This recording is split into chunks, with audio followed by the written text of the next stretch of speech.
This is the disaster scenario. It's Black Friday. An electronics store has acquired a massive supply of scarce 9th generation game consoles, and to generate buzz, they're selling them at a massive discount, offering buyers an immediate arbitrage opportunity if they sell the devices on. With a 3 per person limit, people can effectively earn hundreds of dollars just by standing in line. But there's not really a line. Rather, it's more of a mass, filling out the width of the pedestrian mall, growing and growing in advance of its 9 a.m. opening time. The contracted security only arrives at 8 a.m. They're able to push through to the entrance and get on a megaphone to say, "We need you to form an orderly line. There are only 500 consoles, we will not be able to accommodate everyone, so we need you to form an orderly line this way." The crowd does not comply. The minutes count down, and upon opening time, the security team decides to carefully let small groups in from the front of the crowd, assuring that the store and its staff does not get stormed. Fast forward 30 minutes, and this will lead to a crowd crush. It's entirely predictable. The back of the crowd, concerned about the fast-dwindling supply of consoles, will each individually, almost subconsciously push forward. The core of the crowd will get compacted down, individuals will no longer have the ability to move freely, and an unlucky few will get asphyxiated. They quite literally will get crushed so hard that they're unable to adequately breathe.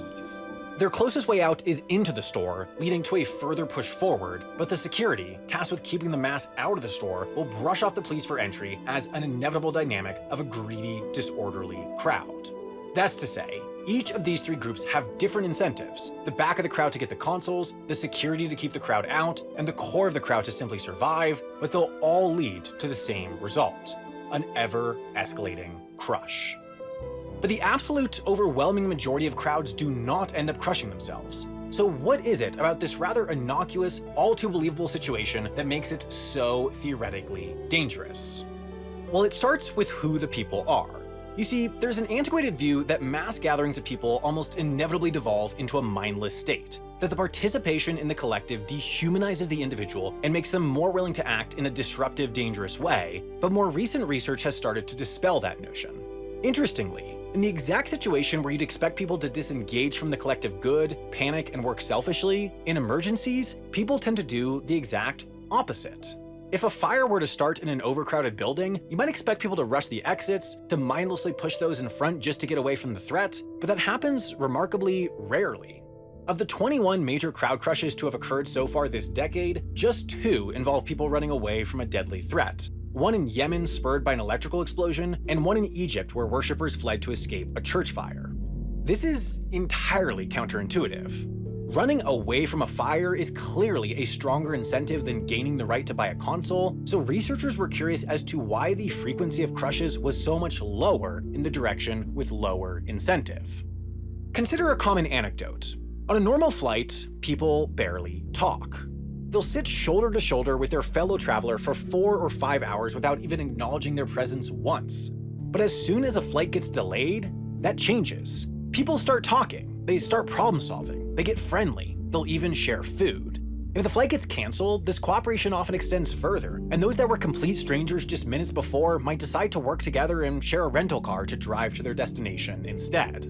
Crowd psychologists have noticed the pervasiveness of this anecdote, and they think they have an explanation. It's all about identity. When ambling around the airport, there is little shared identity beyond traveler, which is weak since it is shared by so many. But when a flight gets delayed, the identity shifts and concentrates. Now it's distressed traveler, a unique identity shared only by the unlucky few. What researchers have found is that the greater the degree of shared identity, the greater the degree of cooperation among a crowd. They're even able to test this. For example, in a simulated evacuation of a London Underground station, study participants were more likely to help a distressed person if that person was wearing the jersey of a football team the participant was a fan of.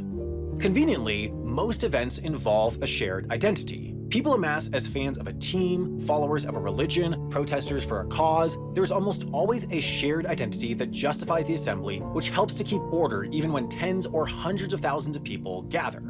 And this can help to explain the infrequency of evacuation-based crushes. On a normal day in the London Underground, the mass's only shared identity is commuter. But then there's an explosion. In that moment, identity immediately concentrates and strengthens. Now everyone is a victim of the same rare disaster. In the 2005 London Underground bombings, researchers interviewing victims observed a through line of perceived unity among the victims in the moment, and countless examples of selfless, cooperative behavior even at the risk of personal peril. This is observed in almost any disaster. There is always a high degree of crowd cooperation, far beyond what might often be portrayed in fiction, that typically leads to rather orderly, crush-free evacuations. But another curious anomaly in crowd crush statistics is that it is quite rare for them to occur during civil unrest, during the very activity that defines mob mentality. The only major crush to occur during a riot this decade was 2022's Kanjuruhan Stadium disaster in Indonesia, but that was caused by a mass of field-invading football fans fleeing from police-fired tear gas, not the riot itself. The last major riot-related crush before that was also caused by police intervention during 2016 protests in Ethiopia. As rare as it is to find a crush during a riot, it is yet rarer to find one where police intervention is not the cause. This is strange. According to traditional theories, people lose their sense of self during such activities. They act savagely, feeding off the energy of the masses, and yet, somehow, the very crowd in which one would expect the highest degree of disorder is able to avoid the worst better than the football or concert or ritual-going masses. An explanation comes from the inverse, the annual Hajj pilgrimage, one of the world's largest events where more than 2 million Muslims descend on Mecca to visit the spiritual center of the world's second largest religion. This is exactly the kind of event where one would expect to see high crowd cooperativeness. After all, compounding the strong shared identities of Muslim and pilgrim, all 2 or 3 million are expected to be in a state of ihram, or ritualistic purity of the body and mind, to the extent that they're not even allowed to break branches from trees, and yet this pilgrimage was home to both the 20th and 21st century's most deadly crowd crush tragedies, each counting well over 1,000 dead. Considering the history, researchers have long used the Hajj as a source of study of crowd psychology, and one important conclusion came from the very center of the Muslim world, the Kaaba. This stone structure is said to be the house of Allah, the single holiest site in Islam, so one of the most significant elements of the Hajj is prayer in the Grand Mosque of Mecca facing the Kaaba. There are 2 main areas in which one can do this, the circular plaza directly surrounding the Kaaba, or on the balconies above. The plaza is probably the best spot since it has an unobstructed view of the Kaaba, whereas the balconies have these pillars that obstruct the view for some. Researchers questioned how this might impact that all-important crowd cooperativeness, and therefore surveyed more than 1,000 pilgrims to find out. As they expected, the balconies, the area where there is a more variable experience, an experience improved by how much one pushes and shoves to get that best spot, saw a lower degree of crowd cooperativeness. That's to say, as competitiveness goes up, cooperativeness goes down. In riots, though, there is little competitiveness. There is not a particular something to be gained or lost, and therefore there is little incentive to push and shove. Not only that, but there is typically a strong shared identity. Before tensions escalated, a group of people gathered together in support of a particular cause. Therefore, riots feature 2 of the strongest predictors of lowered crowd crush potential, explaining how some of the least organized events manage to avoid the worst.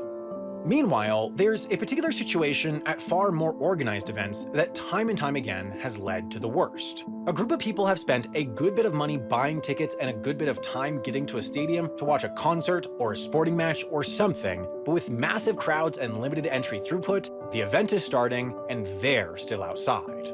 This exact competitive dynamic led to a 2023 crowd crush in San Salvador, El Salvador, a 2022 crush in Yaoundé, Cameroon, a 2019 one in Antananarivo, Madagascar, 2017 in Luange, Malawi, 2017 in Uenge, Angola. It is perhaps the most predictable crush scenario that still occurs.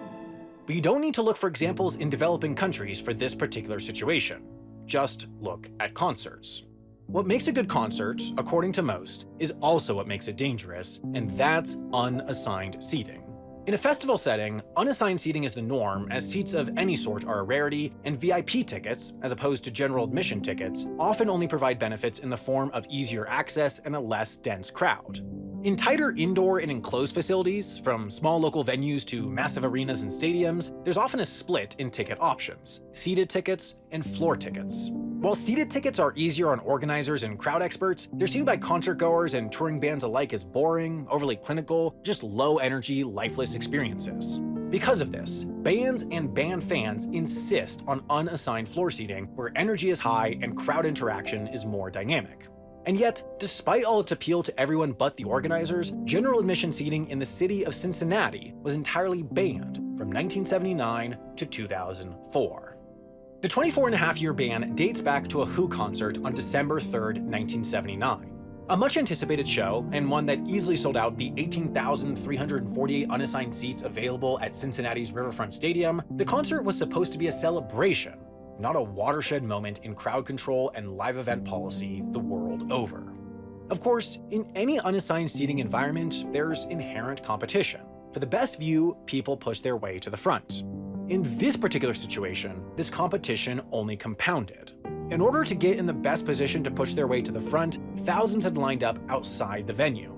Afternoon then gave way to evening, the crowd grew cold waiting, and once the venue finally opened, those at the front were surprised to see only 2 meager doors swing wide to welcome nearly 20,000. Impatience grew, and tensions rose across the crowd with the delay in entry. Then, at the sound of a late sound check confused as the beginning of the concert, the dam broke. The push began from the back, far outside the venue. But the compounding pressure was felt at the front, where people poured through the 2 open doors with scratches, torn shirts, and without shoes, while others ripped at the countless other doors still closed, not to cut in line, but to release the building pressure. At the entrance, the crowd collapsed, then it crushed, leaving 11 dead and dozens injured.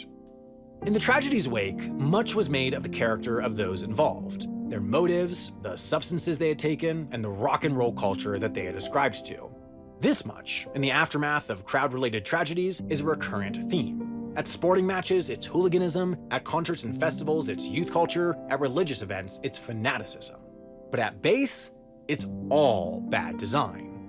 What blaming a selfish, crazed crowd doesn't account for is the disconnect between overmatched and understaffed security ushering nearly 20,000 people through only 2 doors. It doesn't account for people rushing those doors not to get the best spot, but to find enough room to breathe. It doesn't account for those at the back shuffling forward not out of ill will, but a lack of understanding as to the pressure they're exerting on the front. Blaming the crowd also fails to account for the fact that once crowd density begins to reach dangerous levels, individual agency goes out the window. In fact, at crowd densities that reach higher than 5 people per square meter, a mark that's considered high risk for fall and trampling, individuals lose the ability to control their own movement and are instead at the whim of shock waves rippling through the crowd. At this point, the principles defining crowd movement are closer to fluid dynamics than anything else. It was the culmination of such factors, the disconnect between security, the front of the crowd, and the back of the crowd, along with the inability once caught in the crush to do anything but move with the shockwaves, that ultimately informed what's now known as the Who disaster. Factors that were out of the crowd's control, and factors that stemmed from a poorly prepared venue and overmatched staff. And it was these factors and their causes that event organizers began to consider in the disaster's wake. While Cincinnati went the furthest with an outright ban on general admission concerts, cities across the US began adopting stricter regulation requirements for crowded events. The National Fire Protection Association, a nonprofit institution that authors model safety codes for municipal and state-level adoption, entirely rethought aspects of its life safety code to better account for crowd dynamics. Since the Who disaster, the landscape of live concert and events has fundamentally changed. Today, most seats are assigned, and those that aren't are heavily monitored by crowd managers and security. Entry and exit strategies, meanwhile, are no longer assumed intuitive processes, but heavily planned out, redundant, practice points of emphasis in event planning. But crowd crush on account of entrance issues and unassigned seating has yet to be solved. In London at the 2020 European Football Championship final, videos of massive, unmanageable crowds from outside the famed Wembley Stadium began surfacing on social media. Ticketless England fans, it turned out, had shown up en masse for the final with the idea of storming gates and overwhelming security. Many were successful, as 2,000 forced their way into the stadium. More importantly, though, while crowds reached dangerous densities in the surge, there were no casualties. But it was close, as findings from a following investigation reported that there were some 6,000 additional fans ready to charge the stadium had England pulled off the victory, and that the whole event hosted at one of Europe's finest sporting venues was on the razor's edge of turning to a deadly disaster. More recently, in January of 2023, north of London and east of Manchester, traveling football fans of a more ruly disposition arrived at Sheffield Wednesday for an important playoff game, only to find themselves hopelessly packed into two narrow concourses in the stadium's visitor end. Following safety protocol, the turnstiles were even opened 30 minutes early to relieve pressure at the gates, but once inside, the delay of fans identifying and navigating to their seats, and the fact that some seats were covered, resulted in people piling in the concourses and hoisting crying kids in the air to relieve the mounting pressure. It's been more than close calls, too. While the blame for the 10 deaths and hundreds of injuries at the 2021 Astroworld Festival in Houston, Texas has circulated between the artist Travis Scott, the promoting company Live Nation, and the Austin-based organizer Scoremore in the courts of law and public opinion, one factor that's rather irrefutable was bad venue design. The ill-fated festival took place at the Energy Park. Home to the NFL's Houston Texans, this 350-acre complex was designed for events capable of hosting up to 200,000 people. For the Astroworld Festival, though, this number was lowered by the Houston fire chief to a maximum capacity of 50,000. But the issue here was not the size of the crowd, but the layout of the venue. Broken into two stages, it was expected that crowds would disperse between the secondary and primary stages throughout the event, which they did. But then the music ended on the second stage, and Travis Scott delayed his start on the primary. As the headliner, the anticipation was high and the crowd was unruly to begin with. And with a delay, the crowd began to grow as festival goers shifted from the west stage to the north. Because of the location of barricades that were protecting operation tents and sound systems, though, this additional thrust of people wasn't able to dissipate through the crowd, but instead it pushed an already dense crowd into what became effectively a corral. Tellingly, all the deaths occurred in this quadrant of the crowd, a function of bad timing and bad barricade configuration. Of course, with the benefit of hindsight, the design flaws that turn an unruly competitive crowd, a poorly managed event, and a largely unregulated aspect of everyday life into horrific, deadly traps is easy to identify. But bad design is easier to identify than to fix. Take this bridge complex, for example. This bridge has existed in some form since the 1960s as the sole conduit that moves Muslim pilgrims by the millions who are staying in the tent city of Mina to the Jamarat pillars for the sacred practice of stoning the devil. With only 3 pillars to stone, though, and as of this century, over 2 million Muslims a year making the trek to Mecca to take part in this Hajj ritual, this has been the site of many deadly crowd crushes. In 2004, 251 pilgrims died in a crush at the pillars. In response, the Saudi government altered the shape of the pillars' walls to allow for better crowd flow. It helped, but didn't solve the problem. In 2006, another 345 died in a crush on the bridge's entry ramp. Small fixes, it appeared, just weren't working, so the Saudi government decided to reconfigure the entire complex. For $1 billion, the bridge was widened by 260 feet or 80 meters, and atop it were now 4 additional floors and a massive awning to protect from the sun. The project was simply gigantic, signaling in no uncertain terms Saudi Arabia's investment in crowd management for one of the world's single largest annual events.